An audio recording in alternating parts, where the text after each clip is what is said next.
Barak Yahweh, Barak Yahweh Shah, Yahweh Bahashim, Yahweh Shah, Bahashim, Kadash. Oh, praises, honor, glory, love, respect, faith, and power, and trust, and all credit to my Heavenly Father, Yahweh, and my Heavenly Big Brother, Yahweh Shah. Thank you so much what you've done, what you're doing, and what you're going to do. Double honors to the apostles and elders and bishops of GMS, Great Millstone, who I learned from, and all the men scattered all over the world, teaching this truth and none but the truth for the name, spirit, and the power of Yahweh Bashim Yahweh Shah. Trying to put a spiritual bug in you Hebrew Israelites' ears, you so-called blacks, Latinos, Hispanics, Native Americans, Seminole Indians, and you speckled birds. And what is a speckled bird? That'd be a Hebrew Israelite that look like some of the heathen nations, like for example, a Hebrew Israelite that look like a so-called white person, so-called Chinese person, etc., etc. Got some videos lined up related to finance, money, mostly in America, Babylon the Great. I believe all the videos are related to America. Yeah, I think they are. But anyway, it's pretty much financial woes is happening in America, and it's going to be spread around the world. It's already happening around the world, but it's going to be in America. Anyway, I'm going to play these videos. I'm going to get into the scripture my best ability, say whatever I got to say through the spirit and power of Yahweh Bashim Shah, the Holy Spirit, the Kadash. Lord willing, be on me. Let's get it. And by the way, I haven't watched none of these videos, so I don't know what these people going to be talking about. So anyway, let's go. For many years, investors believed that the biggest risks to the global economy would come from the stock market, but today the real danger may be hiding in the bond market, and historically, that is often where financial crises begin. Right now, government bond yields are surging across the entire world. The United States, Europe, and Japan are all experiencing unusual volatility at the same exact time. While these movements may seem highly technical, they have enormous consequences for mortgages, for business loans, for stock valuations, government finances, and ultimately for the global economy.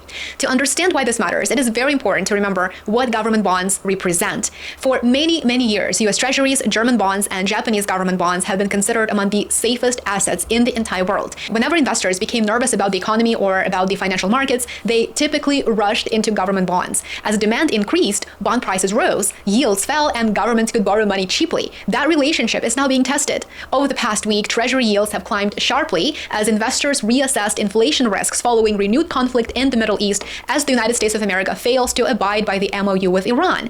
Rising oil prices have reignited concerns that inflation could remain elevated much longer than central banks had expected. The yield on the U.S. 10-year Treasury has moved above 4.6% this week, while short-term Treasury yields have reached their highest levels in more than a year. At first glance, higher bond yields may seem like good news for savers because they receive higher yields, higher returns on their fixed income investments. But the broader consequences are far more significant, and it's bad news. Governments around the world are carrying record levels of debt, and higher interest rates dramatically increase the cost of servicing that debt. Now, recently, I uploaded a fascinating conversation with economist Michael Hudson, who walked us through the dangers posed by the rising debt across the world. I will link that video in the description below. Professor Hudson did such an amazing job of unpacking the details and helping us understand what actually lies behind the rising debt and how it affects every single one of us. Definitely watch that video next if you haven't already. The United States alone now has more than $36 trillion in federal debt.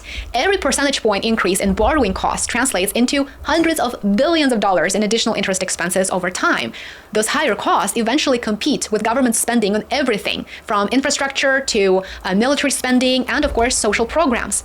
Governments are not the only ones affected, by the way. Virtually every major interest rate in the economy is tied directly or indirectly to treasury yields. Mortgage rates, auto loans, credit cards, corporate borrowing costs, commercial real estate financing, and even stock valuations all depend on where government bond yields trade. When treasury yields rise, borrowing becomes more expensive across the entire economy. This is exactly why bond investors have become increasingly nervous. The Wall Street Journal recently highlighted what many analysts have been warning about for months. Governments around the world continue issuing enormous amounts of new debt at precisely the same time when inflation remains stubbornly above central bank targets. And so that combination naturally pushes long-term interest rates higher because investors demand greater compensation. They demand greater return for lending money over longer periods of time. But another development could actually prove even more significant and dangerous, and it involves Japan.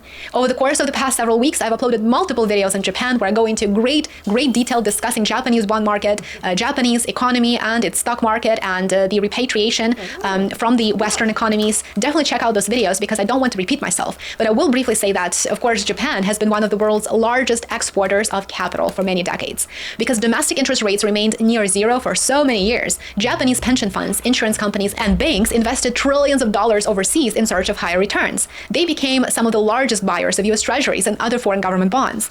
That trend may now be changing, and with it, the entire framework that the global finance has been built on. According to the Wall Street Journal, Japanese government bonds recently rallied following speculation that Japan's government pension investment fund, which is the world's largest pension fund that manages roughly $1.8 trillion in assets, could gradually increase its allocation to domestic Japanese securities instead of overseas investments, including US treasuries. Now, on the surface, that appears to be positive news for Japan. More domestic investment supports Japan's own bond market and its own financial system. But from a global perspective, from our perspective here in the United States, it raises a very uncomfortable question, a very concerning one. And the question is, what happens if Japanese investors begin bringing their money home? Another word for it is repatriation.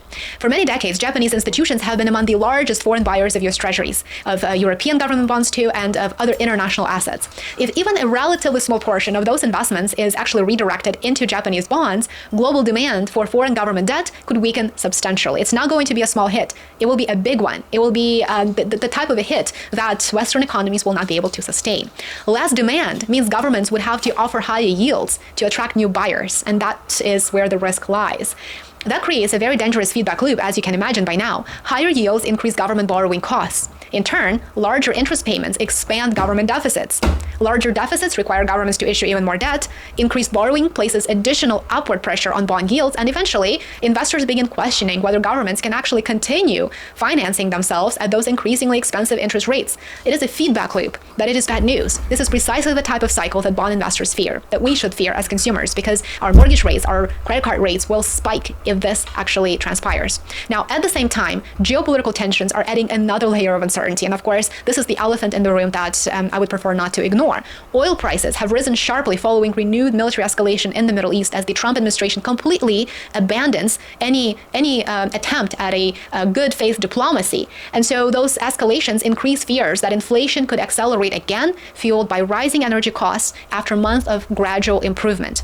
Investors who only recently expected aggressive interest rate cuts from central banks are now questioning whether policymakers, whether central banks may instead be forced to keep rates higher for much longer or even raise rates. And so that is particularly bad news for financial markets. Much of today's stock market, especially those large technology companies, has been priced on the assumption that interest rates would eventually fall significantly. If bond yields continue rising instead, as they are now, expensive growth stocks, commercial real estate, private equity firms, and highly leveraged companies could all come under enormous amount of pressure. We have certainly seen something very similar before. Back in 2022, stocks and bonds fell together. The traditional investment strategy of diversifying between equities and bonds simply stopped working. Many analysts are now wondering whether the global economy is entering another similar environment. The difference today is that debt levels are dramatically higher than they were only a few years ago. Our government has to borrow to bomb other states after all, right? So governments, corporations, and consumers have all accumulated far more debt, meaning every increase in borrowing costs now has a much larger impact on economic growth than it once did. The bond market often moves very quietly. It rarely generates the dramatic headlines that accompany stock market crashes, but historically, bond markets have often identified financial problems before everyone else noticed them. The 2008 financial crisis did not begin with collapsing stock prices. I'm sure many of you would remember that. It began with stress inside credit markets, where investors gradually lost confidence in the quality of debt securities. While today, investors are once again paying very, very close attention to credit conditions around the world. To be clear, rising bond yields do not automatically mean another financial crisis is going to happen tomorrow. Bond markets frequently experience periods of volatility without triggering recessions or systemic financial events. However, the combination of persistent inflation, expanding government debt, geopolitical instability that has become very much a norm these days, and shifting global capital flows has created one of the most fragile environments that markets have experienced in many, many years. The biggest question, I would say, is not whether bond yields will rise another 20 or 30 basis points. I don't think that's going to matter. The real question is whether governments can continue financing record levels of debt at increasingly higher interest rates without eventually forcing painful economic adjustments. Of course, as I explained earlier in this video, we all depend, our mortgages, our credit cards, everything, auto loans depend on the US treasuries directly or indirectly. And so that is the issue that financial markets and consumers are beginning to notice. And that is the issue that financial markets are beginning to price in today. And if bond investors are right, the next global financial crisis may not begin on Wall Street. It may begin in the government bond market. If you enjoyed this quick analysis, Yeah. Let's get to the next one.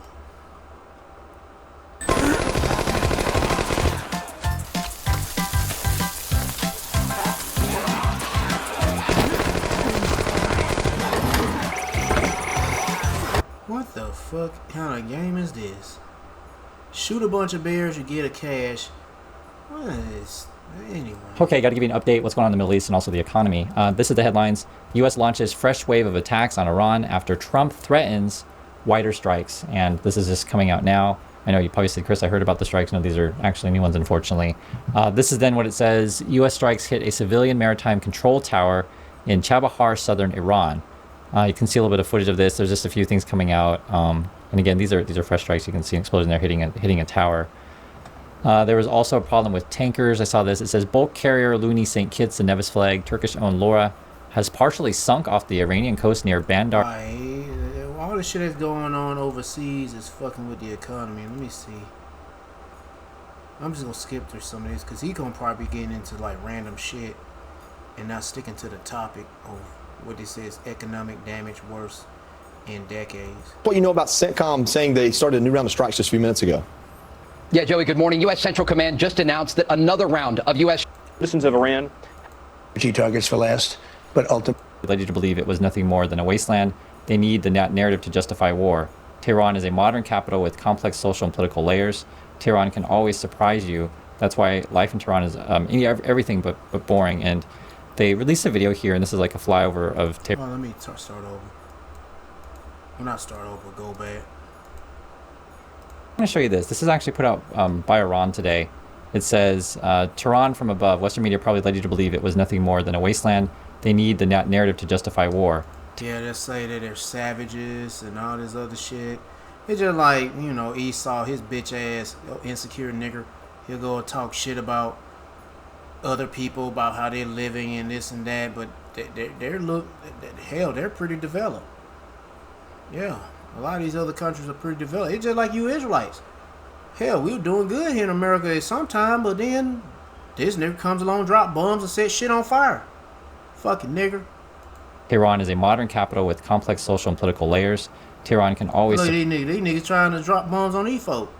The fucking #1 terrorist in the world. The so-called motherfucking white man. The baby dick sucking Jewish faggot nigger. God, I hate these motherfuckers. Surprise you. That's why life in Tehran is everything but boring. And they released a video here, and this is like a flyover of Tehran, what a bridge would look like. And you can see there's trees, and there's a nice bridge there. Now that shit about to be burned by the United States of Amalek. I always think it's important to remember that there's just people living on the ground. But I'm not, I don't have no sympathy. I ain't show no sympathy over these folks. But you gonna have Israelites scattered in this country or anywhere around the world. I just pray for the elect, though. Right? You can see cars driving, and they're developed. They got bridges, they got buildings, they got infrastructure. But what does this got to do with the money? Of the Persian Gulf per 24-hour period. And the usual number is around 135 to 140 ships going in and out. So we are... So this is the chart that they were showing, and he was talking about was like 130-ish per day. Usually we're getting closer to 10 now. It's going down. So I can see, I guess it was at July 7th. So there were 41 crossings, and then down to 10 basically. And I don't think there's gonna be many crossing the next couple of days. This is what you want to check. I mean, it affects all of us. You posted today on True Social comments that you made back in 1988 about Karg Island. And at the time you said, one bullet shot at one of our men or ships, and I'd do a number on Karg Island, I'd go in and take it. Yeah. But they ain't doing it. They're not fucking doing it. Shit. He bumping them guns back then, he bumping them guns now, and he still ain't did it. Do you still intend to take Karg Island? So I can't say that to you because if I did, it would be foolish. Well, if they do take it, there's going to be a lot of bodies hitting the floor. A lot of blood. Shit. Going to be a lot of dead U.S. soldiers. Oh, well. Right, but it'd be nice to make a little headlines, but it would be foolish. But I'll tell you about Karg Island. So we've already... Are you ruling out a ground campaign in a limited capacity? I don't want to say that either, but I would say no if I thought it was appropriate. I'd say sometimes you need a ground campaign, but we have other people that will do the ground campaign for us. But we already hit Karg Island, as you know, twice. So there's Trump, whether or not we're doing ground campaign on Karg Island. That's the stuff that they've been talking about. They had a meeting too. It says breaking, Trump held a situation room meeting on Tuesday. Let's say they don't have money, they're not going to buy Chinese goods. If Chinese people don't have not any money to buy employed people, look at the U.S. situation because we're all connected. Let's say Americans don't have jobs, and this was about unemployment. Share of unemployed people out of work at least 27 weeks. So these are people who have been out of work for a long time, and that number keeps growing. Okay, it's you can see the numbers going up. Like we're all connected. So if America, Oh yeah, this was what I think. This is when COVID, yeah, the lockdowns or after the lockdowns, and yeah, it went and then it rose up and it's going down and and it's going up a little bit. It's going to go back down. they don't have money, they're not going to buy Chinese goods. If Chinese people don't have not any money, they're not going to buy American goods, and et cetera. We're all connected in this stuff, and you're seeing these slowdowns. The thing that's crazy about it is, Trump and his buddies are, profiting on whatever insider trading. So then you get this kind of crap. Morgan Stanley posts record quarterly revenue and profit as equities trading surges 69%. Isn't it nuts? So you have slowdowns in economy, like the real economy for people, yet I guess the Trumpies and K-shaped economy, basically rich get richer, poor get poor, and it's becoming more obvious. All you gotta do is just look. Regular people are struggling to get into houses now, if you want to do that. Mortgage rates rise to highest level in nearly a year, causing home buyers to pause. Okay, so there's that, and wow, this is crazy. And then people ask me about the strategic oil reserves. This is the headline: the U.S. is maxing out its strategic oil reserves as Trump vows to control the strait. Wow, fantastic. And the description of this one is pretty insane. Basically, we're short. I think people kind of know this, but here's what it is. I'll just read it so you can hear the exact language. SPR supply near limit. Okay. Oil supplies in the Strategic Petroleum Reserves, so the SPR, stand precariously close to what could be a limit. All right. Sizing studies done on the SPR in 1970s recommend an inventory minimum of 250 million barrels. The reserve can hold up to 727. So the congressionally mandated minimum is about 250 barrels, and there are just over 300 barrels left in the SPR, so that's kind of where we're at. We're getting right down to the minimum. The U.S. could possibly release 1 million barrels per day for 60 days, or 2 million barrels for 30 days, right? So then you get down to the minimum. Then what? Okay. Trump could ignore the law. Well, it sounds like Trump. But operationally, going below 250 million barrels can create technical problems. Trump appears to have trouble parsing the complex nature of the oil market. Yeah, so at least according to this, we're going to be in bad shape in 1 or 2 months if it goes this way, theoretically, right? And this would be a political move for them for example, just played out, like say midterms, and you want to try to keep gas prices under control, maybe release some from the reserves, but there can be some real serious problems. And it's like this all around. When you get a bunch of incompetent people like the Trumpers who think very, very short-term thinking, you have, rushed language of, whatever MOU that they have. You have incompetent people negotiating, even if they are negotiating, who knows? Whenever you ask Trump about that stuff, Anyway. Donald Trump announced the resumption of the U.S. naval blockade of the Strait of Hormuz, declared the Iran ceasefire over, and posted on Truth Social demanding the United States be reimbursed at a rate of 20% on all cargo shipped through the strait. Oil spiked. Now they saying that, we got to be reimbursed. We need money. And the warships, you got to pay back the warships y'all sunk. Whatever. 10% on the announcement alone. The And the planes they blew up and shot down and whatever. 30-year Treasury yield jumped to 5.1%, approaching the level where Trump panicked and reversed Who cares about the soldiers? course entirely in 2025 to prevent a market collapse. The probability of a rate hike this month surged from less than 10% to 50% in a matter of days, and the man who started this war 5 months ago to demonstrate American dominance is now proposing a toll on global shipping that would add $12 to $16 per barrel of oil passing through the strait, which is a charge that makes Iran's controversial $2 per ship toll to look like a parking meter. And not even a midtown Manhattan parking meter, by the way, we're talking small town library on a Sunday parking meter. Every escalation was supposed to bring victory. Every escalation brought inflation instead. My name is Elle, and I use data analysis to spot patterns in geopolitics and economics, and the pattern across the past 5 months is now so consistent that it can be stated as a formula. Trump tries X, the opposite of X happens, markets suffer, some people suffer, and somehow Canada and Europe remain in a slightly better position than before X happened. As a computer scientist, I've seen some poorly written code, but this is just textbook infinite loop of self-sabotage. He started a war to force Iran to surrender its nuclear program. Iran took nuclear off the table entirely at the beginning. The US paid $300 billion in reconstruction, and then Trump restarted the war anyway, notifying Congress under the War Powers Act, resetting the 60-day clock for military action, meaning 60 more guaranteed days of economic damage. Iran's navy was supposed to be destroyed months ago. If it was, there would be nothing left to strike today, unless we've advanced to bombing the geopolitical equivalent of a ghost. And yet here we are, with the president announcing new strikes against capabilities he already claimed were eliminated. While Trump was doing that, Europe was building. 9 countries joined France's nuclear umbrella. European defense procurement shifted so dramatically that only 8% of Germany's military purchases now go to US suppliers. Canada chose German submarines, Swedish surveillance aircraft, and European defense access over every American alternative. The US pulled all of its submarines from NATO. Europe responded by ordering 24 identical boats from Germany and signing the largest conventional submarine contract in NATO history.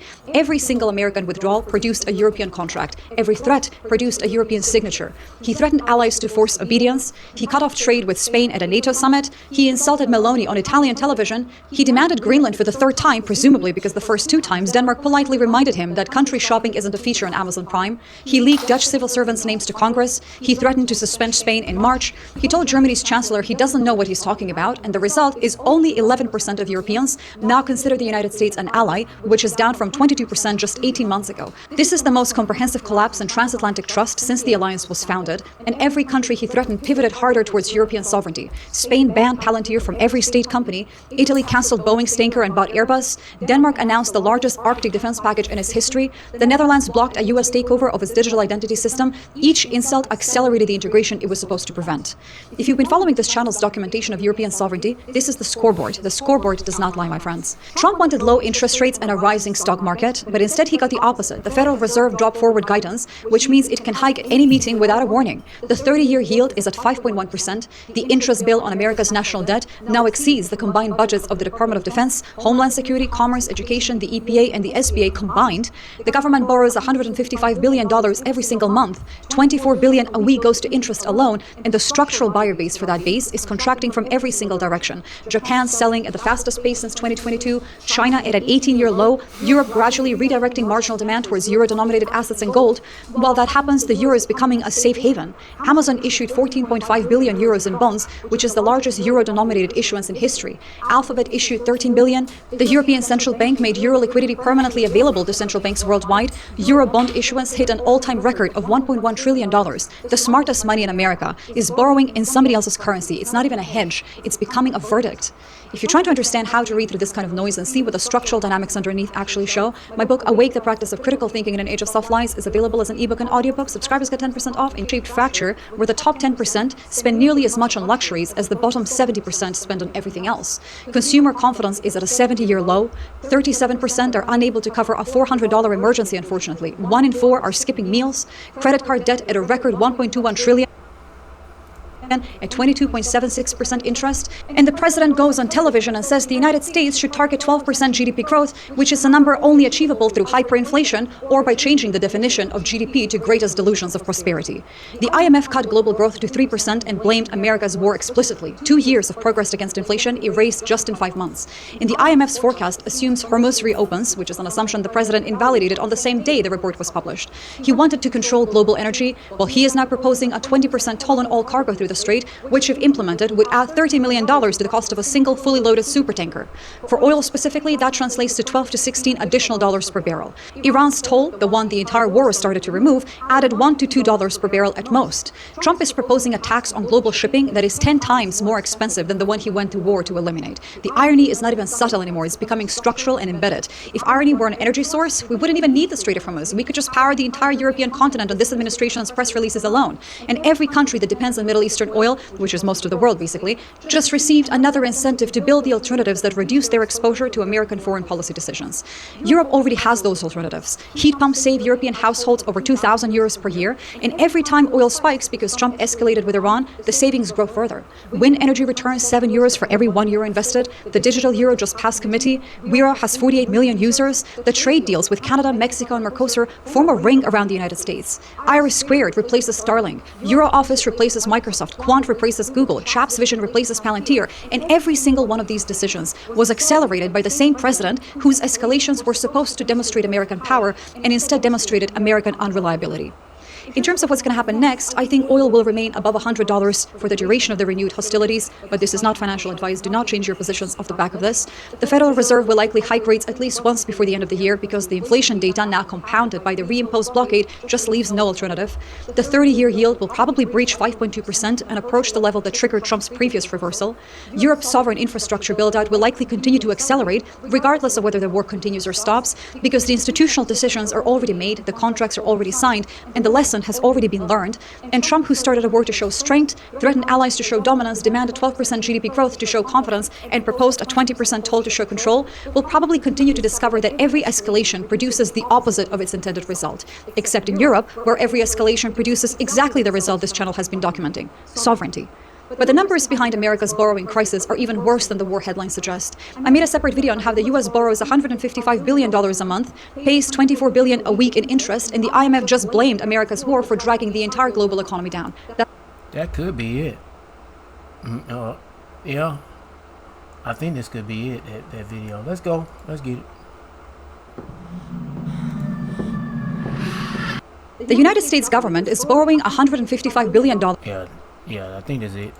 Every month. That is $39 billion a week, $5.5 billion per day, and the interest it pays on the debt it has already accumulated, $39.4 trillion, has reached $857 billion for the first 9 months of this fiscal year. That is $24 billion a week in interest alone. Just to put that in perspective, the interest payments on America's national debt are now larger than the combined budgets of the Department of Defense, the Department of Commerce, the Department of Homeland Security, the Department of Education, and the Environmental Protection Agency, the Small Business Administration, and the U.S. Coronavirus Refund Program combined, accumulated, sum of all of these. The government spends more servicing its debt than it spends defending its borders, educating its children, protecting its environment, and supporting its small businesses put together. And this week, 3 separate institutions published data confirming that the system sustaining this borrowing is breaking down from every direction simultaneously. It takes a truly special kind of financial genius to spend more on credit card interest than on your own military, your schools, and on your borders combined, all while... Not just that, but also your health. Your food, make sure your food is safe. Well, they disregard that shit. Now everybody, damn near, well, not everybody, but there's a lot of Americans here that's suffering through the bubble gut disease. They goddamn shitting their guts out because they're eating some bad lettuce and like all these vegetables and, you know, fruit supposed to do good for your body. And not if it got a parasite on it. Bragging about it. It's essentially running the world's largest economy like a broke influencer trying to keep up appearances. My name is Elle, and I use data analysis to spot patterns in geopolitics and economy. That's America for you, man. What they said America's like a... What they say that shit in America's like a Gucci belt? On something about a Gucci belt. I forgot how that shit goes. It was something to do with a Gucci belt or something. Economics, and the pattern across these 3 reports is that every policy decision this administration has made has produced the opposite of its intended outcome, and the compounding cost of those failures is now arriving in the form. Let me see what AI got to say about that old saying.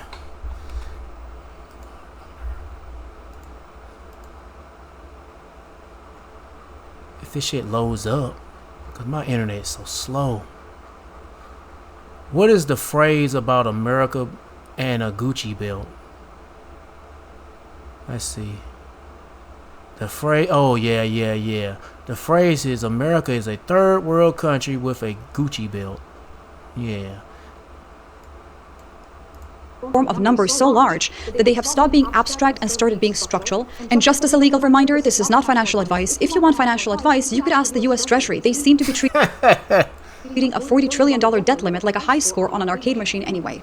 Yeah, that thick clay. The International Monetary Fund published its July World Economic Outlook on Wednesday. Global growth has been cut to 3%, down from 3.5% last year and from the 3.1% the IMF forecast in April. The leading cause, stated explicitly in the report, is the United States war with Iran. Oil prices are up 32% for the year.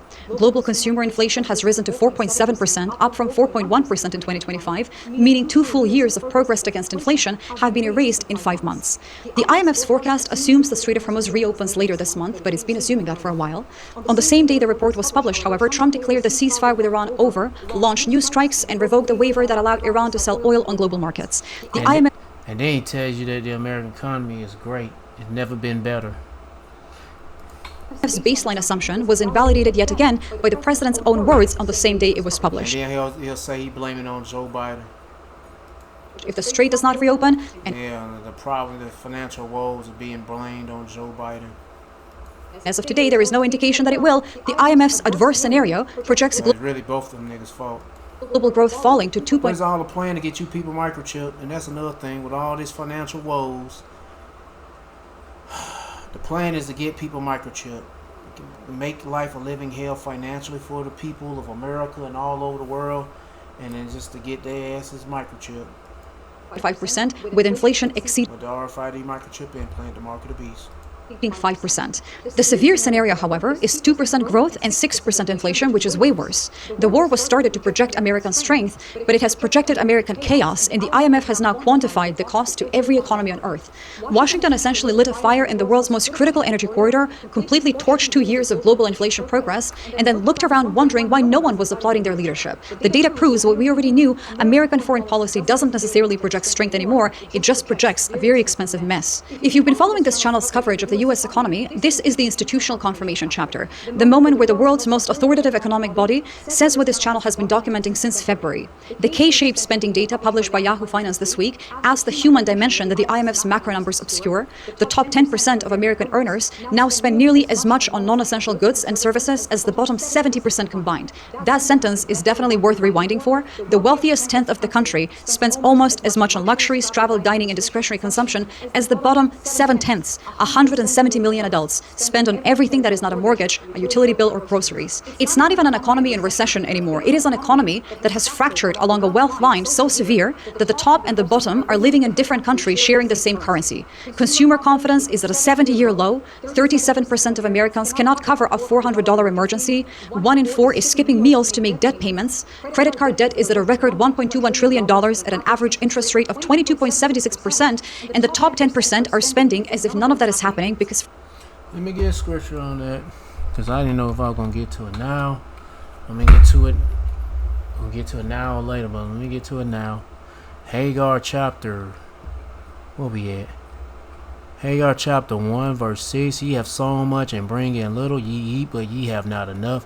Ye drink, but ye are not filled with drink. Ye clothe you, but there is none warm. And he that earneth wages to put into a bag with holes. So you hear that? Yeah, you work so hard and you earn very little, not enough for food to eat, water to drink, or bathe your butt with, or clothes to, you got holes in your drawers, it's time to get some new drawers, and guess what? You can't afford new drawers.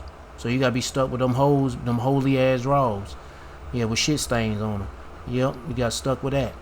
And also, you ain't got enough money to save your money. You ain't got enough money to save your money. Yeah. for them, it isn't. If you want to understand how to read through delusional headline data and why American cable news tries to frame this financial fracturing as a booming success because the top 10% bought more yachts this quarter, my book Awake, chapter Inflation Erasing 2 Years of Progress and a Consumer Economy That Only Works for the Top 10%, the administration passed the big beautiful bill through the House. I'm sure you'll remember that. The bill guts clean energy tax credits that were driving the fastest renewable energy deployment in American history. It revives subsidies for coal, a fuel source that employs fewer Americans than Arby's, and it does this in the same week that the IMF specifically credited artificial intelligence and renewable energy as the two forces preventing the global economy from falling even further. The fund's deputy director, Petya Koeva-Brooks, told Bloomberg that without the AI and clean energy boom, the growth outlook would be substantially worse. The administration's response to that finding was to defund one of the two things keeping the global economy afloat. Europe, by contrast, is doing the opposite. European households save over 2,000 euros per year by switching to heat pumps and electric vehicles, a number that increases every time oil prices rise because of a war Europe did not start and does not support. Wind energy investment returns 7 euros for every 1 euro of public funding. The EU's Made in Europe Act redirects 2 trillion euros in procurement towards European manufacturers. And the clean energy transition that the United States is now actively dismantling is the same transition that is reducing Europe's exposure to the oil price volatility that the IMF just identified as the single largest threat to the global economy. While Congress was busy passing a bill that literally subsidizes coal, which is a fuel source that, yes, mathematically employs fewer people than Arby's, Europe was quietly building a high-tech, self-sustaining green powerhouse. It is a beautiful contrast. Europe is investing in the future, Canada as well, while the US is legally defending the energy strategy of the 19th century. The structural buyer base for American debt is contracting from every single direction. China's treasury holdings are at an 18-year low. Japan is dumping at the fastest pace since 2022 and intervening in currency markets at 2 in the morning because the yen is collapsing. Europe, the largest foreign creditor, is not selling dramatically but is doing something more consequential, gradually and quietly structurally reducing its marginal purchases, redirecting capital into euro-denominated assets and gold. Gold now represents 27% of global central bank reserves. US treasuries have fallen to 22%. The crossover happened without a big headline, but we did cover it in this channel. And every time the US freezes an adversary's assets, seizes cryptocurrency, or threatens an ally's trade, another central bank concludes that the safest reserve asset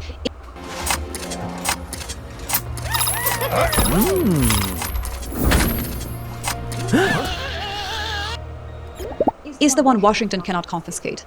The Committee for a Responsible Federal Budget said this week, and I'm quoting here, "We will likely borrow $2 trillion or more this fiscal year, an astounding figure given that the economy keeps growing and unemployment is low." That is the detail that makes the borrowing numbers genuinely alarming. The U.S. is not borrowing $2 trillion because of a recession. It is not borrowing because of a pandemic or another black swan event. It's not borrowing because of a financial crisis. It's borrowing $2 trillion during what the administration itself describes as the greatest economy the world has ever known. If the deficit is $2 trillion when unemployment is low and GDP is growing, what does the deficit look like when the recession the IMF is warning about actually arrives? They're maxing out the national credit card during what they call the greatest economy the world has ever known. That is like taking out a massive second mortgage during the peak of your career just to buy scratch-offs. The crash is not just predictable at this point, it's practically scheduled. I don't exactly know when it's going to happen, and again, not financial advice, but all of the data seems to be pointing in this direction.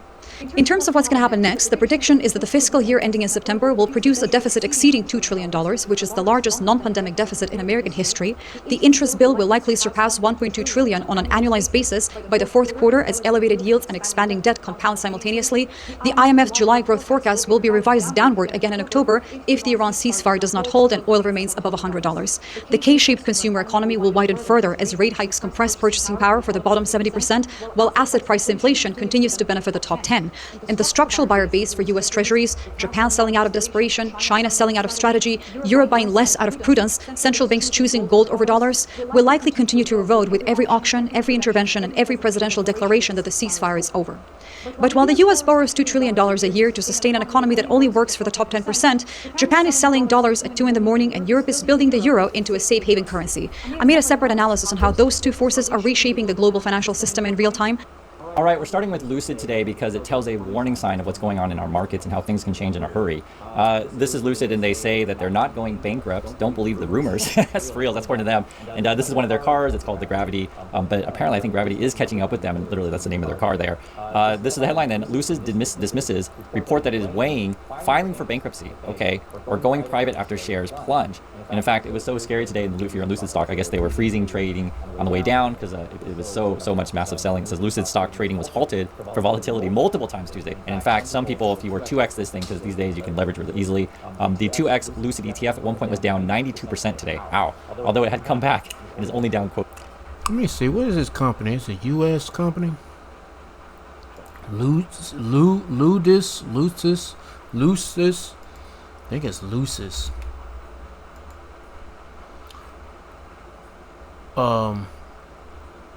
It's Lucis.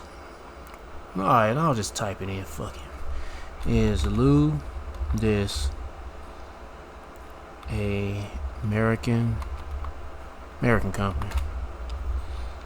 It's an American electric manufacturing company, blah blah blah blah blah blah blah. And it's going under 51%, but it is now halted. Oh, okay. Shoot, I'm so mean. That's pretty scary though, seriously, if you're in the money in that. And then they also had this warning today from IBM. IBM stock craters 23% after issuing second quarter earnings warning. Okay, so you have a problem with Lucid, you got a problem with IBM, and the lesson I want you to get today is how quickly things can move as essentially the truth comes out, which we're going to find out what it is. Again, Lucid is denying bankruptcy rumors. First, let's talk about AI and how this all connects. Let's listen here. What set the markets ablaze earlier this year was Anthropic's revenue and OpenAI's revenue. If AI revenues are showing that we're earning a return on the $1.2 trillion of annual capex that we're now spending on AI, then markets are going higher. If we don't have those revenues, then people will start questioning whether we can afford this $1.2 trillion capex build out. What I'll tell you is the U.S. is ahead of China in AI. The revenues are. Yeah, no, they're not. But they're saying we need to be. Or no, not we. They saying they need to be. Just like they need to be. Need to be the same with the chip implants, the brain chips. They say China is leading the path for brain chip technology. We need, and also robotics too. We need to accelerate our production, our research and development, which they been have. They just promote saying this shit to you damn people. Let's see what you people gonna react and say. Anyway, shit. are showing up in May and June for the companies like Anthropic and OpenAI. So if you understand what we're talking about here, is first we're talking about, Lucid, rumors come out, man, it looks bad, you're going bankrupt. They say, no, I swear we're not going bankrupt, okay? You switch it over to, say, the AI thing, which is related, is that, hey, we hear you're spending $1.2 trillion in America on all your data centers and AI. Are you ever going to make a profit? And Brad's talking about, if we're making a profit, markets will go up. If it turns out we're not making a profit, maybe things not so great. Is it about making a profit, or is it about just collecting data? It's like, how are they gonna make money off this shit? That's not the point of it. They're the ones who print money, so shit. The point is of getting people's data and using these data centers and all this shit just to oppress the people. Personally, I think, as we go through this stuff all the time, I think a lot of these companies are in major cash burn, and all this stuff's connected because all these companies at the same time are going to debt markets, trying to get people to give them money. Hey, anyway, it becomes really alarming. We keep giving us billions of dollars because they claim there's no special board. Our focus is on improving execution, strengthening operations, and positioning Lucid to realize the full potential of its technology. AI companies have different models that you can use. Some Alright, I don't get to another video because let's get to this one. This ain't the last one, or maybe it will be. I don't know. Let's see what she got to say. For many decades, the American dream promised that if you worked hard, you could afford a home, raise a family, save for retirement, and And all that shit is a lie. gradually build wealth. But for millions of Americans today, that dream is slipping away. Today, even households earning Slipping away, or you never even had a grip of it. six figures often struggle to afford housing, groceries, childcare, healthcare, and other everyday necessities. So the big question is, what happened? In today's video, Y'all, how about Shamal Shah plaguing the hell out of America? That's what happened. And they're going forward with this movie by having the switch, the Lord's switch or hammer, or whatever you want to call it. No, what does he call it? Esau's whooping stick. That's what he called it. Esau, the whooping stick. The Lord's whooping stick. I meant to say the Lord's whooping stick, which is Esau, to come down with that chip implant. Because that's what everything is happening, because they want to go forward with this chip implant, the mark of the beast. we're going to break down the 5 biggest forces driving America's cost of living crisis. This is what this crisis is all about. They don't even have to. When it comes to Esau, the elite, they don't have to do this. But they have to because the Lord is making them do it. Because this is the Lord's movie. And we're going to explain why economists believe that the Lord is tired of America even existing. Because like saying, if this place continuing existing, it'll be so much, but they still want to go forward with a chip implant, no matter what. It's like, anyway. the financial pressure on households may not ease anytime soon. Let's begin with something every American notices on a weekly basis, which is the grocery bill. According to the U.S. Bureau of Labor Statistics, food prices are roughly 30% higher than they were before the pandemic in early 2020. While inflation has slowed from its peak in 2022, that doesn't mean that prices have fallen. It simply means they are rising more slowly than before. Consumers continue paying significantly. And I mean, that, let's say pretty much your dollar being devalued more and more. Also. But if food is in more demand. More for groceries than they did just a few years ago. Several factors are actually keeping grocery prices elevated, and those factors are higher labor costs. The supplies are low, but demands are high, and whatever. Shit. Throughout the food supply chain, more expensive transportation and fuel, climate-related disruptions that affect crop yields, higher fertilizer costs following global supply disruptions, and increased insurance and packaging expenses. The United States Department of Agriculture expects food prices to remain above their historical average growth rate over the longer term, even if annual inflation continues to moderate. That's bad news, of course. So, in other words, today's grocery prices may become the new normal, and in fact, they're going to rise over time if these conditions are not addressed, I should say, by the government. Housing has become the single largest financial burden for most American households, and that's what I'm going to discuss next. According to the National Association of Realtors, the median existing home price has climbed to record highs in recent years, while mortgage rates remain far above the ultra-low levels Americans became accustomed to before 2022. The impact of higher interest rates has been dramatic. For example, a $400,000 home financed with a 3% mortgage costs roughly $1,700 per month in principal and interest. Now, finance that same home at a 7% mortgage rate, and the monthly payment jumps to approximately $2,660, an increase of nearly 60% before accounting for property taxes and homeowners insurance. For many prospective buyers, the difference alone makes homeownership financially impossible. Yeah, because the average right now for the interest rate is going to be 6. I looked that up earlier today. I was dropping off some pine straw for this woman house, and I was like, just I was thinking, damn, how much is interest rate right now? About around 6.4%. Possible. Now, the situation is made even worse by a chronic shortage of housing. Freddie Mac estimates that the United States faces a housing shortage of millions of homes after years of underbuilding failed to keep pace with population growth and household formation. With too few homes available and borrowing costs remaining high, competition continues to drive prices beyond the reach of many first-time home buyers. Limited supply combined with elevated financing costs has created one of the least favorable housing markets in history. This raises one of the defining economic questions facing millennials and Generation Z. Can young people still afford to buy a home? According to the National Association of Realtors, the median age of first-time homebuyers recently reached a record high of 38 years old, compared with around 30 years old just a few decades ago. Yeah. And it's funny, I was watching, what's her name? What's that chick name? Survival Lily. And she usually do videos about the economy in Europe and all this other stuff like global news. And before I did this video, she was talking about how the best thing for young people to do if you're looking at getting a house is still stay with your parents' house, save your money up, and that's the only way you can do it. Shit.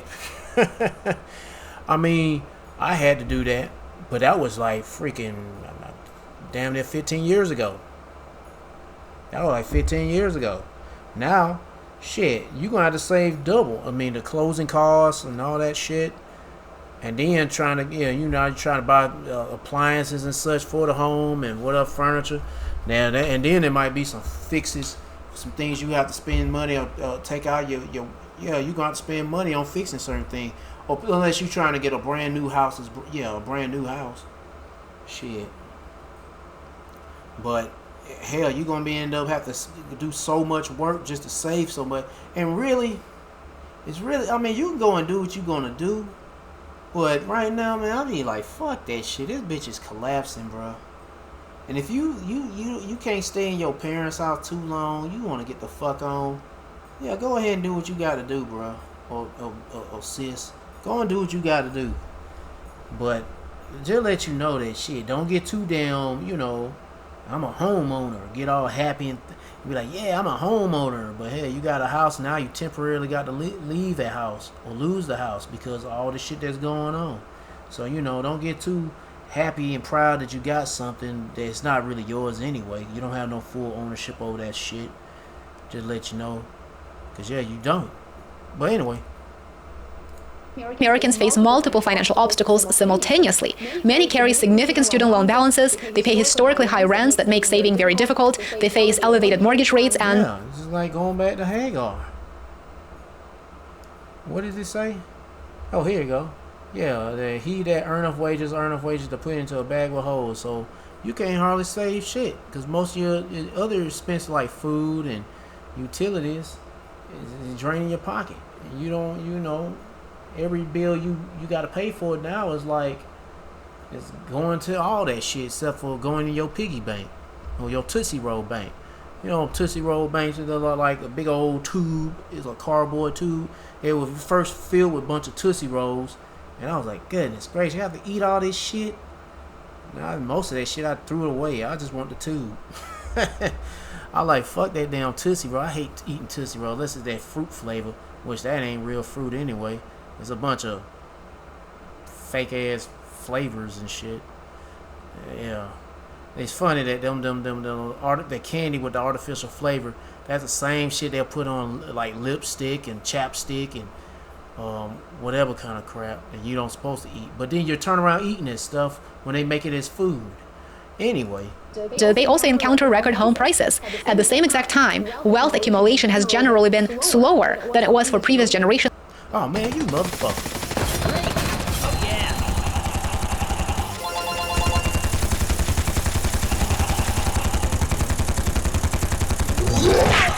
At the same stage of life.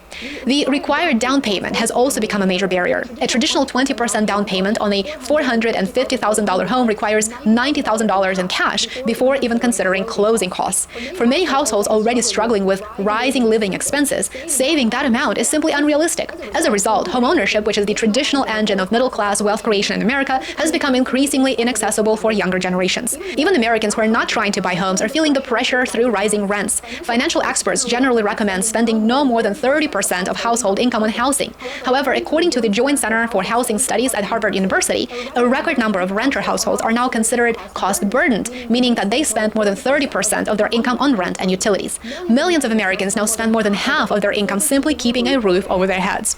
Several factors continue pushing rents higher. The United States still faces a shortage of affordable housing, while strong population growth in many metropolitan areas has increased demand. Apartment developments face higher financing costs due to elevated interest rates, while landlords must also contend with rising property taxes, higher insurance premiums, and increased maintenance and labor costs. Although rent inflation has slowed compared with its rapid increase during the pandemic years, rents themselves remain dramatically higher than they were just a few years ago. So for millions of Americans, rent now consumes money that otherwise could have been invested for retirement, used to build savings, or put toward a future down payment on a home. Perhaps the most damaging aspect of today's cost of living crisis isn't immediately visible. It's the gradual destruction of purchasing power. Inflation doesn't simply make goods and services more expensive. It quietly reduces the value of every dollar that you already own that sits in your savings account today. According to the Bureau of Labor Statistics, cumulative inflation since early 2020 has significantly reduced the purchasing power of American households. Even workers receiving annual raises may still be falling behind if wage growth fails to keep pace with rising living costs. Meanwhile, many traditional savings accounts continue paying interest rates that remain below the long-term rate of inflation. That means money sitting in the bank slowly loses purchasing power over time. The effects compound throughout household finances. Higher grocery bills leave less money available to invest, higher rents reduce retirement contributions, higher mortgage payments delay wealth accumulation, and rising insurance premiums increase monthly expenses. So together, these pressures gradually erode financial security even for households whose incomes appear stable on paper and may be above that six-figure limit. The broader cost of living crisis cannot be blamed on a single cause, as you can imagine. Instead, it reflects the interaction of several powerful economic forces that occur simultaneously. Years of housing underinvestment have created structural shortages. Higher interest rates have increased borrowing costs throughout the economy. Persistent inflation that the central bank and our policymakers fail to address continue to raise prices, and supply chains have been restructured following the pandemic, and of course, the ongoing crisis in the Strait of Hormuz threatens the global energy flows, and with that, the resurgence of inflation. Now, demographic pressures have also increased demand for housing. Rising government debt and fiscal deficits continue to shape long-term economic conditions in the United States and globally. Now, I also want to mention that businesses face higher labor, transportation, and insurance costs, while geopolitical disruptions continue affecting global energy and food markets. So all of those trends reinforce one another. Higher interest rates make homes less affordable, higher housing costs push rents upward, more expensive transportation raises grocery prices, and rising living expenses reduce household savings. And in turn, lower savings make it more difficult for families to purchase homes or even to invest for the future. The cycle becomes self-reinforcing, which makes it increasingly difficult for many Americans to improve their financial position. For millions of Americans, the central issue is no longer inflation itself, it is affordability. Even if inflation eventually returns to the Federal Reserve's long-term target rate of 2%, which is not going to happen, let's be realistic, but even if that does happen, prices are unlikely to fall back to where they stood before 2020. That means households may need to adapt to a permanently higher cost structures. While the American economy continues to grow at a very, very slow pace, but yet it is growing, unemployment remains relatively low, and innovation continues across many unemployment relatively low, but see, that's on paper. That's on their record. But when you unemployed for way too long, they pretty much kick you off that list of being identified as being being unemployed. So they ain't gonna keep you on that shit too long. Hell no. You basically don't exist anymore once you've been taken off. You're like, psh, you're a nobody. But whatever. And whoever controlling the rate of who's keeping up with all that shit, I don't know, but I can tell you shit. When it comes to unemployment, they don't know. They'll just have a number and then they'll just leave it like that. And most of the people that's unemployed already been homeless for about a year or 2 or 5 years. Anyway, affordability or either already dead. is likely to remain one of the defining economic challenges facing the United States. Unless housing supply improves, productivity rises significantly, or incomes consistently outpace the rising cost of living, which we know is just wishful thinking at this point. So the question is no longer whether America has a cost of living crisis. The evidence is already very clear. The real question is whether policymakers can address these structural problems before another generation finds the American dream permanently. Oh, shit. This is pretty much over with. This bitch is through. The next generation, what is it, Alpha? That shit. That's why we need the Lord, man, to bring this shit down, man, because all they're going to be left is, hey, get the chip implant, because that's what Esau wants. And a lot of these people going to be getting that shit. That's why, shit, pray like heaven to the Lord, have mercy on you, and give you the strength to endure. Because, man. I mean, I don't know what else to say. All I can say is, man. That's what it's all coming down to, that chip implant. Out of reach. Hopefully this... Let me get this last one, because she was just talking about some of the stuff like grocery bills, climbing, fertilizer costs, farmers, and this coming from Atlanta News first, and Atlanta, news. But yeah, it's talking about the same thing. What it says, the USDA rollbacks. I don't know what the hell that is, but let's look.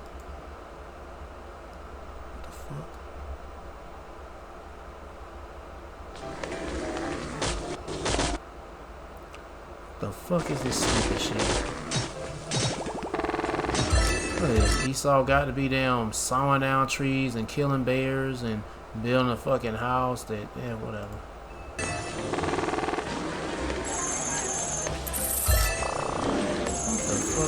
Inflation may have slowed in June, but one bill still is not cutting you much of a break.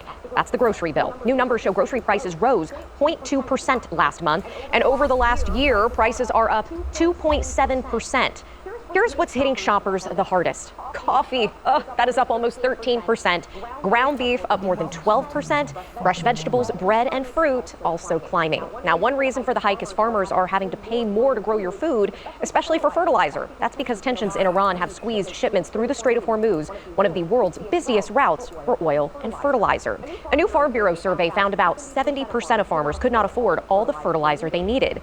Lance Lillybridge has a farm of corn and cattle. He says back in 2021, fertilizer cost about $490 a metric ton. This March, that same fertilizer jumped to more than $1,100 a ton.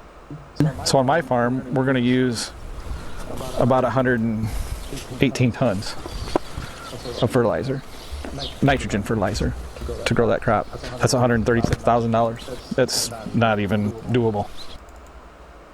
Now, on top of all of this, a recent move out of Washington could make it even harder for small and mid-sized farms to compete for grocery store shelf space. That could eventually mean higher prices and fewer choices for you.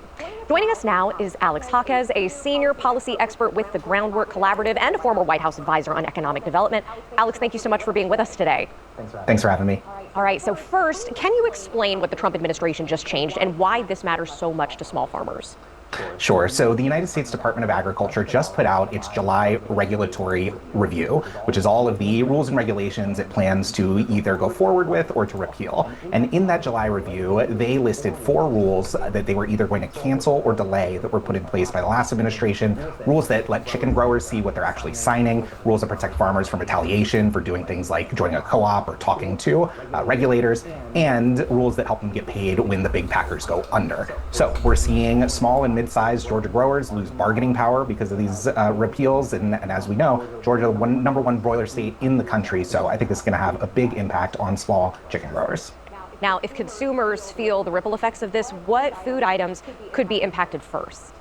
So right here on these regulations, the poultry industry is really what is at target. So as we saw during the pandemic period and shortly thereafter, there was a time where chicken wings cost 5 or 6 times what they used to cost. And that was really because the middlemen, the poultry processors in the middle, were able to squeeze on both sides. They were able to squeeze the chicken growers on one side and the grocery stores on the other while making record margins. So the more buying power, the more market power that these big conglomerates have, the more they're able to set the prices and take more of those dollars for themselves. Now, before you go, are there any protections or policies still in place that could help keep food prices and the supply a little bit more stable? If they are, they're being offset by programs that the Trump administration has eliminated, and of course, the big ones, the tariffs and the war in Iran, which are driving up energy costs, fertilizer costs, and farm machinery costs that farmers really need to make ends meet and to deliver food at affordable prices. All these different things compounding. Alex Jaquez, thank you so much for your time. We really appreciate it. Yeah. Let's get to the scriptures. Where we at?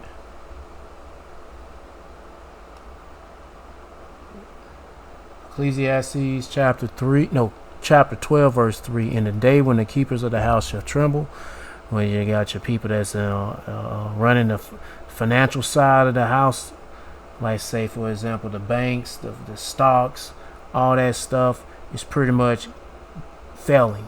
It's trembling, crumbling, it's dying, and it's going to be dead.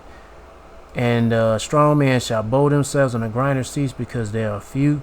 They talking about the jobs, workers. It's not much work. Yep. And definitely won't be no work here in Egypt with all hell breaking loose. And those that look out the windows be dark. And the future of America is looking pretty grim and dark and evil. And I mean, right now it's looking bad, but shit's gonna be definitely bad when it all happens, when it all goes down. And the doors shall be shut in the streets, businesses closing up from big business, small businesses. And meanwhile, these devils here telling you lies about everything is okay, everything is fine and great. And that's a damn lie. When the sound of the grinding is low, be the sound of work. Like, you know, you got people out there that running businesses or actually doing work that make noises, like using a jackhammer to break concrete. Well, soon that shit you won't be hearing them anymore. Or somebody with a nail gun roofing frames or putting, you know, shit like that. Or somebody is putting wheels on a car with the impact gun or impact drive going zoop, zoop. You won't hear that anymore. Nope. You know, you're going to hear screams and gunshots and explosions and baby crying. And he shall rise up at the voice of the bird by the alarm clock, or the actual birds, roosters crowing. And all the daughters of music shall be brought low. Yep. Music sucks just like every other entertainment sucks. Yep. But the best thing you need to do is seek the Lord. Let me get one more scripture in. Yeah, because America is about to crash and burn. And America won't be the only one burning. These other countries will be too. But I'm just targeting America in this video.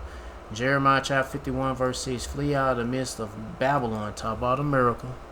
Hold on. I'm trying to zoom in. Talking about America. And deliver every man his soul. Talking about you Israelites. Not every man. No, it's talking about you Israelites. Be not cut off in her iniquity. A sin on top of sin on top of sin on top of sin. For this is the time of the Lord's vengeance. He will render unto her recompense, payback. Babylon, talking about America, has been a golden cup in the Lord's hand that made all the earth drunken. The nations have drunken of her wine, therefore the nations are mad. Yeah, they're going crazy, insane. When you especially taking in the philosophies of America. Where I'm at. Babylon, talking about America, is suddenly fallen and destroyed. Hound for her, take bond for her pain. If so, she may be healed. We would have healed Babylon, but she is not healed. This place is not going to be fixed. The Lord ain't planning on saving this place. No, this place is garbage. It sucks. It is gay as hell. And the Lord is tired of it, and he's about to destroy it. And you see he's doing it right, or they're doing it right now through all these other plagues. And they're plaguing the rest of the world too. But America's the #1 place they need to be plagued the most. Because it sucks. Forsake her. And they telling you, leave this bitch be. Don't be trying to save this place. Feel bad for America for dying and about to die. No. You should be say thank you, Lord. Thank you. And let us go everyone to his own country. And you got people leaving out of this country because it's failing. And you got people that's born in this country. So you got people that's not born in this country leaving out here going to their own country that were born in. But then you got people that's born here in this country leaving out of this country. Yeah. Because they can't afford the living of here. It's too expensive. They better off living in another country. So that's what they doing. Yep. For her judgment reaches unto heaven and is lifted up even to the sky. So judgment is already going down here in America, but the Lord ain't finished with the judgment yet. All you gotta have left is that last judgment, which will require fire, nuclear fire, and fire from the chariot. And that's especially if you take the chip and plant the mark of the beast. So the best thing you need to do right now is seek Yahweh Shema Shah by seeking his prophets and take heed of what to say, and try to build a spiritual mental relationship with Yahweh Shema Shah by praying Yahweh Shema Shah, praising Yahweh Shema Shah, worshiping Yahweh Shema Shah, fearing Yahweh Shema Shah, and repenting to Yahweh Shema Shah. To all the men out there pushing this truth and nothing but the truth in the name, spirit, and the power of Yahweh Shema Shah, keep on preaching, keep on teaching, keep your faith and your trust strong. Yahweh Shema Shah, stay humble. And for you few sisters out there taking heed, keep your faith and trust strong. Yahweh Shema Shah, stay humble, stay in order with your man. If you ain't got no man, stay in order. Yahweh Shema Shah. Peace and blessings to the hopeful elect, and all praises to Yahweh Bahashem, Yahweh Shah. Shalom.